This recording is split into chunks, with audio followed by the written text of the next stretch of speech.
Before I get started with the painting, I want to talk about what I feel is a largely overlooked tool, really, and it's the sketchbook. Now, I very rarely leave my house without one. I quite like an A5 kind of size, sometimes A6, but they generally fit in a pocket or a small bag. If you see something you like when you're out and about and you're walking, then make a note of it. Doesn't matter how quick it is. Now I'm going to work from this sketch I did back in October last year. And you can see I've written some very simple colour notes on there. And I very quickly sketched out what I saw in front of me down on the river. It's the River Stalt near to where I live. And I've transferred that sketch onto a larger sheet.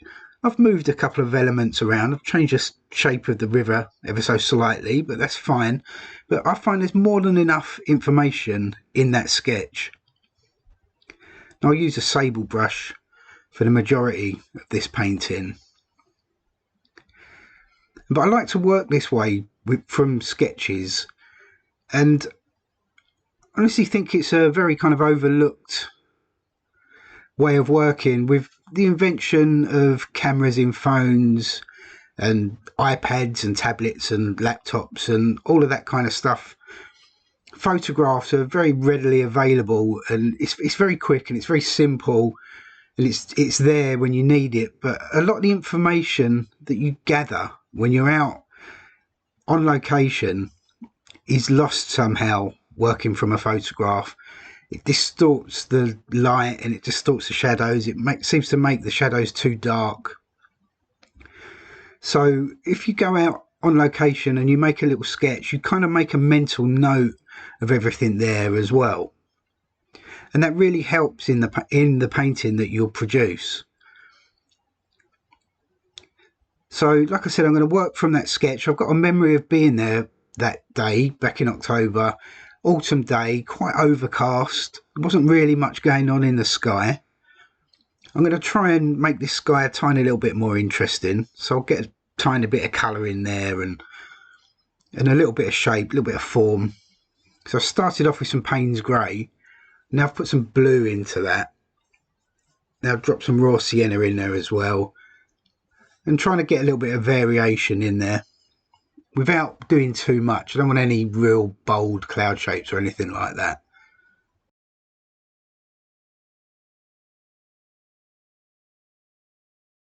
Now I think this is a very traditional way of working, really. If you think a lot of the old masters that we all know and love wouldn't have had access to mobile phones with cameras or anything like that.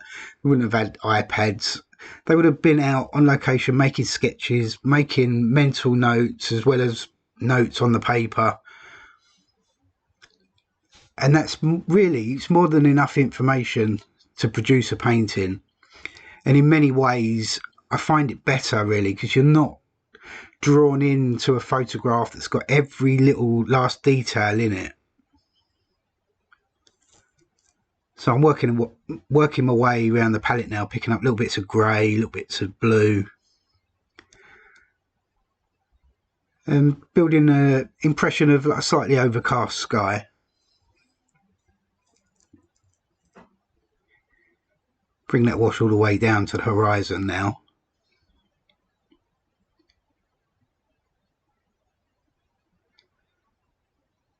Now I'll get a little bit of blue in there. Always like a little bit of optimism in a sky. So I have a little bit of the blue shining through. And I think a bit of strong blue also helps to add a sense of light in a sky as well. So I've just touched that in places, allow it to run back. Have to work quite quickly, really, to stop any real hard edges forming. But that's basically the sky done. So I'll continue that wash down now. And I'll pick up some raw sienna, mix that in with that little bit of blue. It's made a very soft grey green. Now this is kind of like a first wash for the land anyway, so I will go over it, but I like to bring a wash all the way over the whole sheet but taking care to cut around that water. I'll add the colour in the water a little bit later.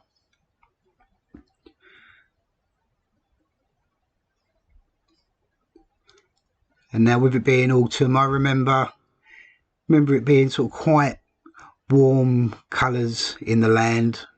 So red, a lot of red in the green. So I've got some burnt sienna in there, and I've just touched some viridian in there now.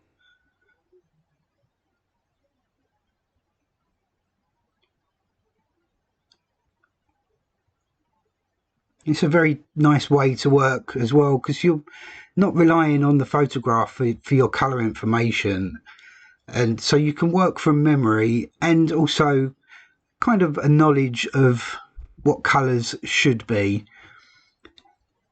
And also you can work thinking of colour harmony as well. So reds and greens always go really nicely together. So now I've continued the wash all the way down. Got some variation in the colour, and have it ever so slightly warmer down in the foreground, so a tiny little bit more burnt sienna in there. And now I'll dry that first wash off. Okay, I'm going to add some distance and essentially work from the furthest point coming closer. So I'll start with the furthest distance. So I've got some cobalt blue, and I'll touch some light red into that. Makes a nice warm distant grey.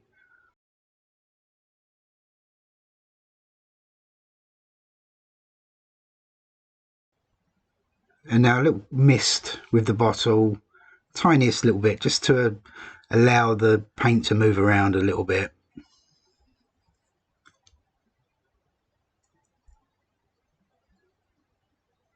And so lay that in, touch some slightly wetter paint over the top as well, and allow it to run into it. I don't mind if I get a few little blooms in this distance as well, quite like that effect.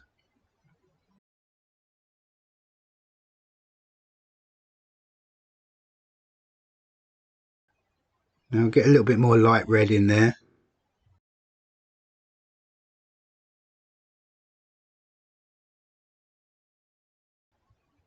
And so building up this distant tree line, but getting as much variation in there as I can as well. You don't want to really lay a distance in one flat blue. So I've touched some ultramarine in there. It's French ultramarine.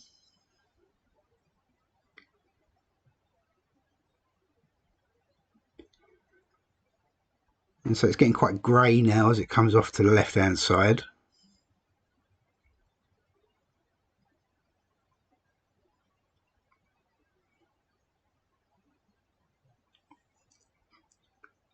So one very simple shape.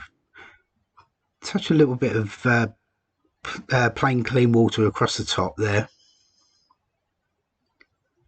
Soften that edge. A couple of those little accidental marks in there as well. Can give it a little mist as well with a mist bottle.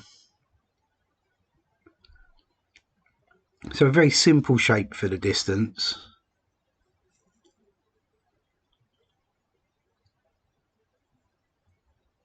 And I've got a little bit more blue. Touch some burnt umber into that. Oh, that's way too much. So touch that again. A little bit more ultramarine. And while they're still wet, drop a few darker edges down at the bottom there. A lot of that will be covered up. I like to get it in there from the start. And very simply continue that line out over to the right. Again, a lot of that's going to be covered up. There'll be a big tree on the right hand side.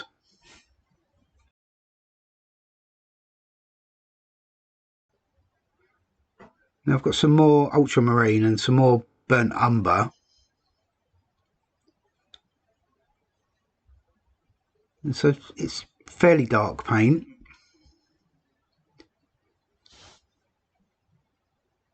And now get a small darker tree line running across the bottom of the distance there. And so some trees that are slightly closer.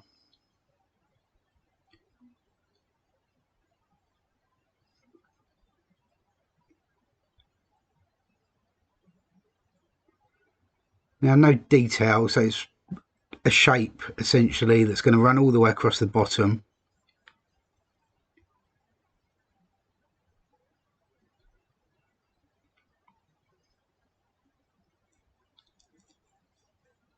Now, it doesn't really matter too much about the shape of this. Just don't make it one long flat line. Vary the height of all these little trees.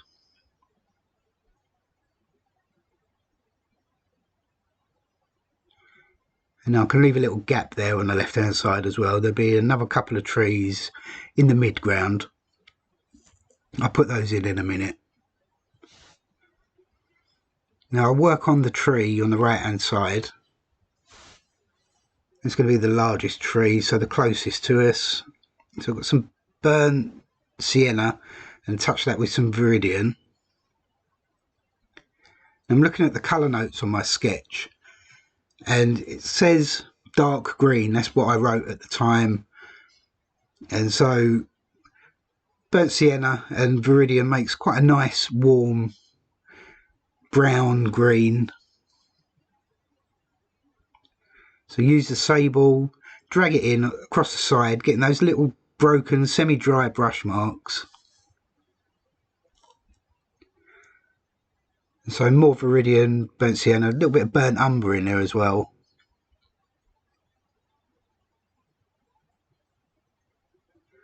And again, side of the brush, drag it in.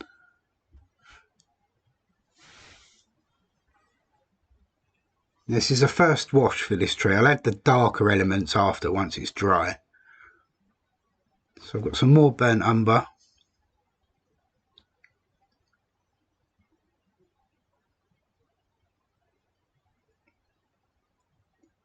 And really varying the mixture the whole time as I go.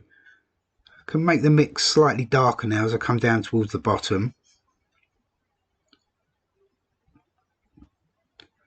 So I added a touch of French Ultra into that. Little bits of burnt sienna as well. And now bring that shape all the way down to meet the riverbank.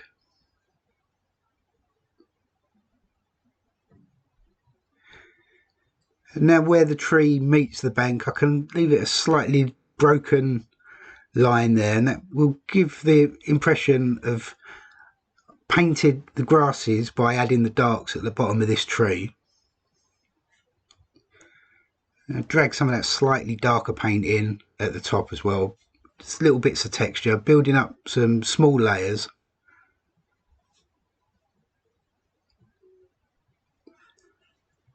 That's basically the first wash for the tree on the right. So I'll add a tree now on the left hand side. I'll put a couple of trees there, like a little group, little copse of trees. These are off in the distance a little bit more, so don't need as much detail. So pretty much using the same mixture as the trees on the right, but slightly lighter in value because they're further away.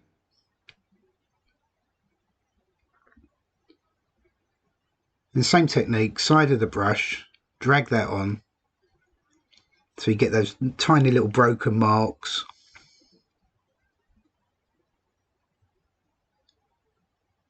And also still getting a little bit of variation in the mixture. So little bits of burnt umber, French ultramarine, little bits of raw sienna.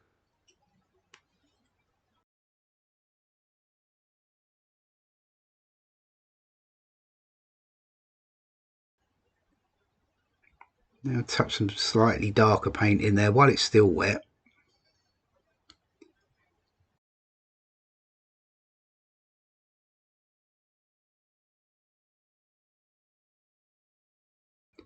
So a very simple way of painting two or three trees in a little group. And I'll very simply soften across the bottom there with a little bit of clean water.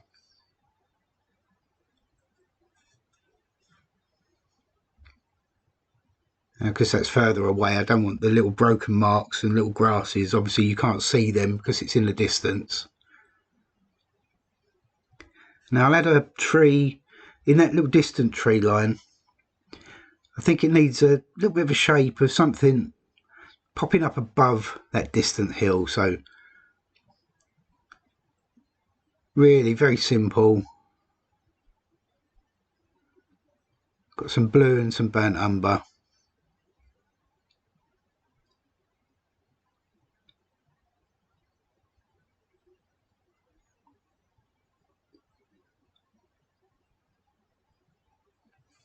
Really wanted a little bit of interest apart from the tree on the right and the left. It seems a tiny little bit bookendy, so by having a tree there sort of in the distance on the right hand side breaks up that shape basically. So drop a few darks in as well across the bottom of that tree line. Make sure everything's connected. And while it's still wet, I can scratch a couple of tree trunks in there. Nothing more than a couple of tiny little marks as well. Don't want any detail at all. But really breaking up the shape just with the corner of the plastic card.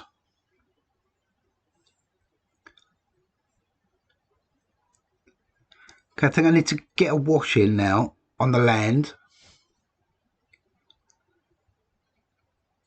So pretty much the same colours that I used in the first wash, but slightly darker. So I've got some raw sienna, a little bit burnt sienna.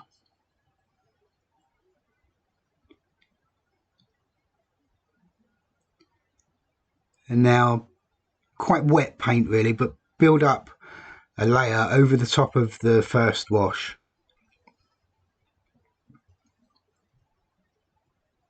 And I'll touch some Viridian in there. A bit more raw sienna.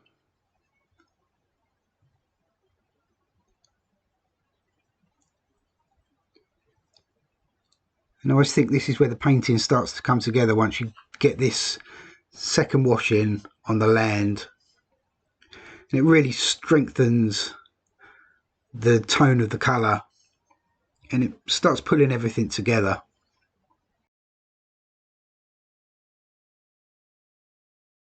So I'll go slightly darker as I come down in towards the foreground.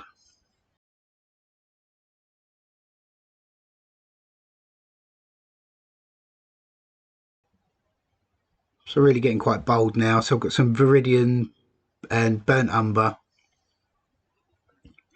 And I can go a little bit darker at the bottom of the tree on the right hand side.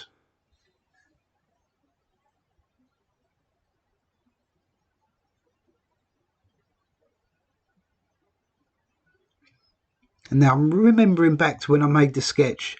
It was quite a dull day, so not really much in the way of shadow.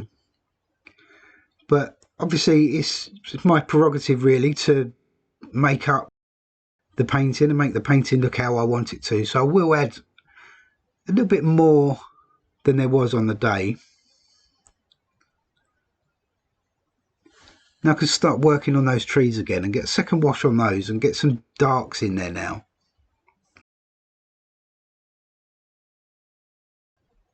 So my usual mixture for darks really, French ultramarine and burnt umber I'm using this time. Very quick mist with the bottle. And now drag some darks in.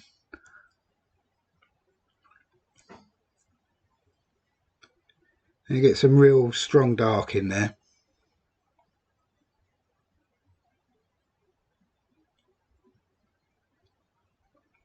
And now that really pulls that tree forward and pushes that distance back. Can drag some of that dark in all over, so for little bits of texture.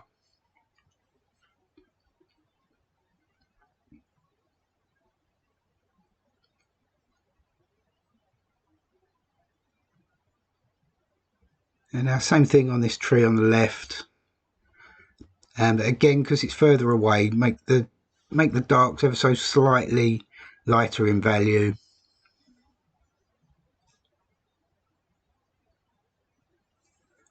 Now I'll switch to a slightly smaller sable. And now let's mix up some really strong dark.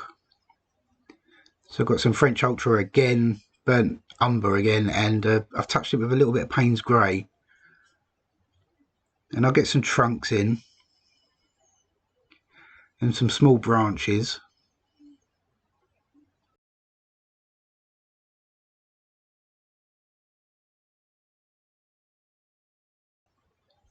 Now less is more with this kind of thing.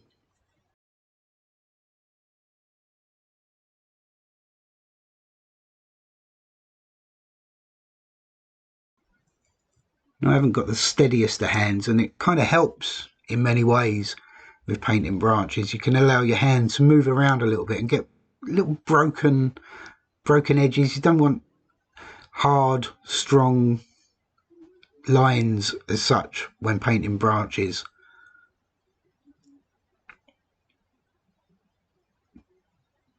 So it kind of helps if you've got a little bit of a shake.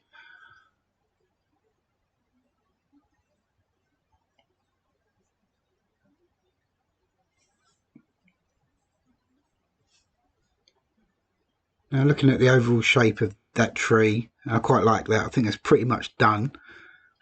Can use the card as well, scratch out just one or two little highlights. Not too much. It's always tempting to add more than you need when scratching out, but if you think just a few little marks. And now this tree on the left hand side, can use a slightly smaller brush. And the same kind of thing, but really less of it. It's just a few marks to bring it all together.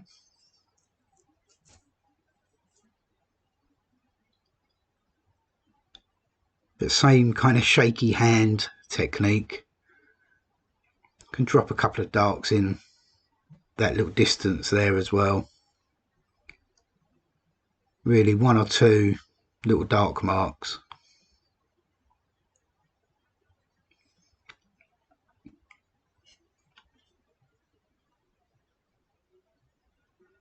I think I'd add a little bit more dark at the bottom of those trees as well, really to anchor them into the ground.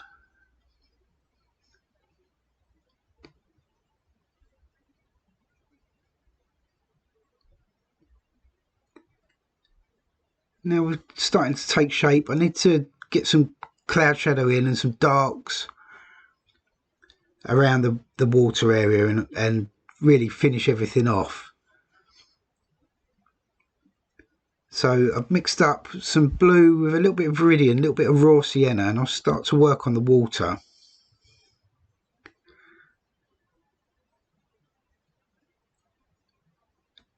So it's kind of like a blue-green, and I can drag that in.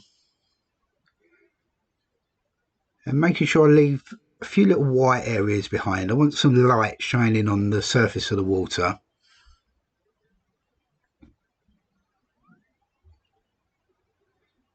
But really treating the whole thing very simply.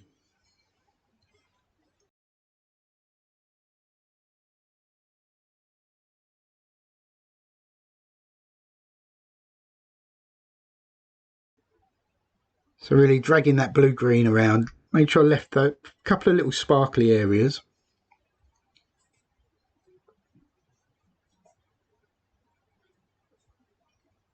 And now while that water area is still wet, I'll pick up some ultramarine burnt umber and mix it up quite dark. I'll show you quite a nice little technique you can use when painting riverbanks. Now squeeze the water out of the brush. So it's quite fairly stiff paint, but I can drag that dark in, touch that in where the water's wet and it will run down. But dragging that in across where the paper is dry, just above it. So you get like a hard edge on the bank and a soft edge at the bottom where the dark meets the water. I've got to take a bit of care here, make sure I get that line right, because it's where the water runs around the corner behind that tree. And but again, touching in the wet area of the water allowing that to run down slightly and then forming a nice hard edge just above it.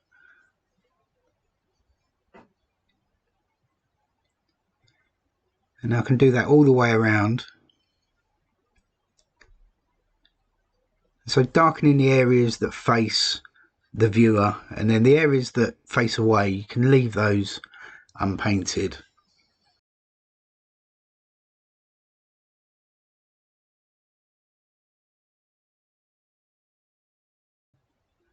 And I've just straightened that line, went slightly off. Need to make sure that furthest bank is quite level. That's what makes the water look level. So if that was slight up or down, then the water would look like it was running out of the page. But that's quite a nice technique for outlining a river bank.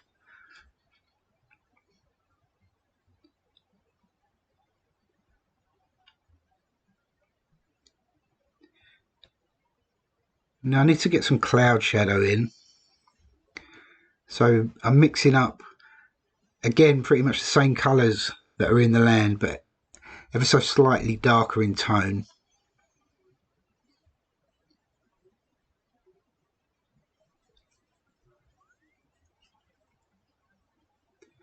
Now the shadows in the distance can be far more vague. Don't need to really worry about that too much. Can be very simple.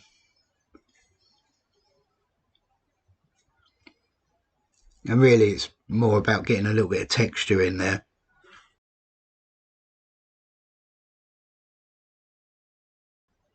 But now as I come a little bit closer, I can obviously go a little bit darker. Again, pretty much the same colours that are in the land, so a dark green. I can bring that across. Maybe there's a shadow from a tree that's just out of shot, just on the left hand side.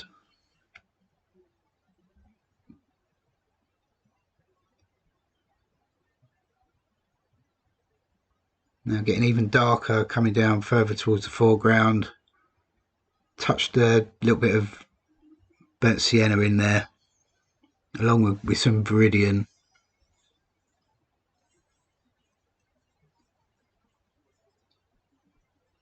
Having this dark warm shadow in the foreground again helps with perspective, helps to push the distance back. So more burnt sienna. I need to be very careful going around the edge of the water because it's still slightly damp. Don't want that to run down into there. And now very quickly before it dries, soften the edges.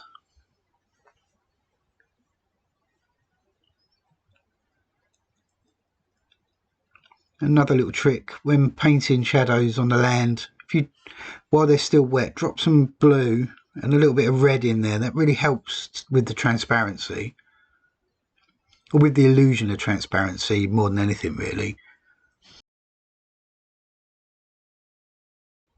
And I'll darken shadow area underneath the tree on the right hand side as well. So very soft, subdued shadows. Like I said, it was like a very overcast day. There wasn't really anything in the way of shadows, but I like to invent a little bit of something. Gives the painting that bit more interest. Also helps to push the eye sort of into the distance really by having the lighter areas over there.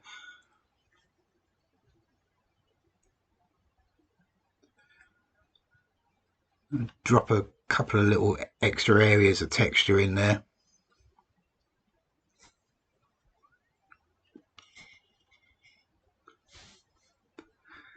Okay, the water area is dried enough now, and I'll get a reflection of the big tree. I've picked up some more cobalt blue. I've touched the tiniest little bit of cadmium yellow in there, and a little bit of burnt sienna.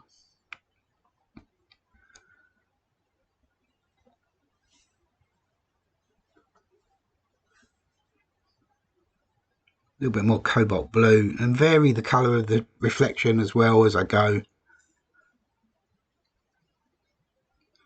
So looking at the shape that's above pretty much and then copying it down below. Don't have to be too accurate. I will soften all the edges and drag it around so it's a very soft suggested reflection rather than, you don't want anything to be overly stated. Drop some slightly darker paint in there as well, allow that to run.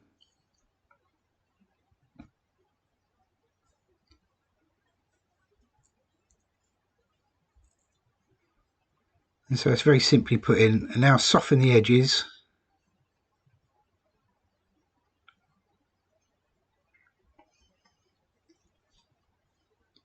Can drag some of those edges out. And I'll define this reflection a little bit more once it's dry. And so really getting the basis of that reflection laid in now. And I like having a reflection come across, it shuts off that right hand side. And they're still slightly damp in the water up towards the top now, so I think while it's slightly damp and it will soften, I'll add the reflection of the posts that I'll put in a little while. So same blue green mixture and a little mark, bring it straight down, and I'll add the darker posts in a moment.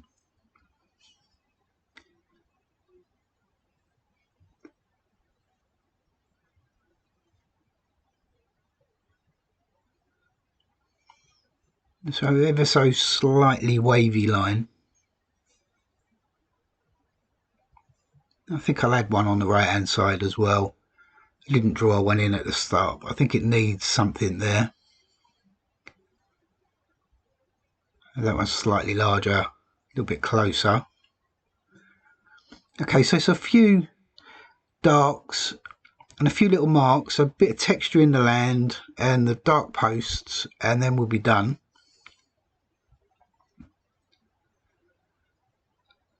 So I've got some burnt umber, again French Ultra.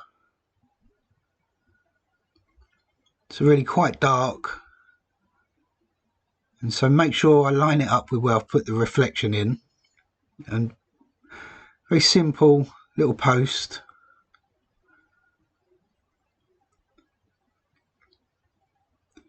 So it's nothing more than one swipe with the brush, and I'll put a couple of posts in just on the left hand side here. That helps to act as a little bit of a stopper as well, to stop the eye drifting out on the left hand side there. And I'll strengthen the banks as well, use the same dark mixture, broken line.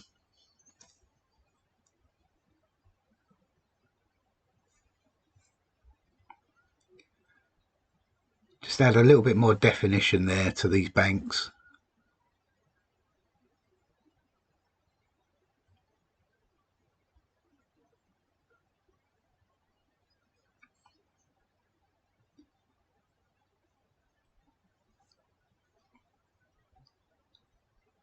I think I need to get some texture in the land as well, especially in the foreground. So pretty much same dark mixture. Really just make a few random marks.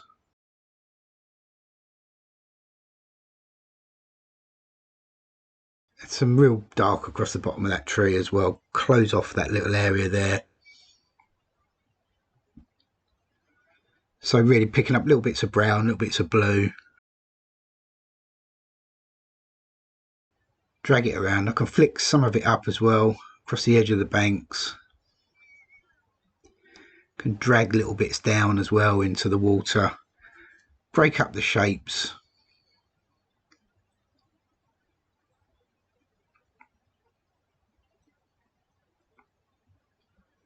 I think it's quite key not to do too much of this kind of stuff, especially in the foreground. I like to keep the foregrounds quite simple.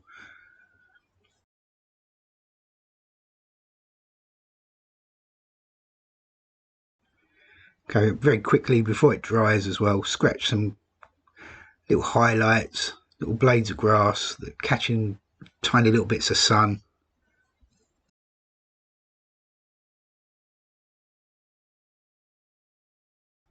Now again, less is more with scratching. Can't say that enough really, but really a few tiny little marks just to break up the shape.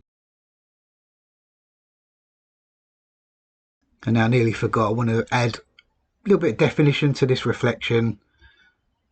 So back into that same reflection colour that's still in the palette, and a few little broken wavy lines, just a suggestion really of some of those tree trunks and branches really. That also helps to give the impression that the water's moving. So the less defined the reflections are really, it would mean the water's flowing a little bit faster.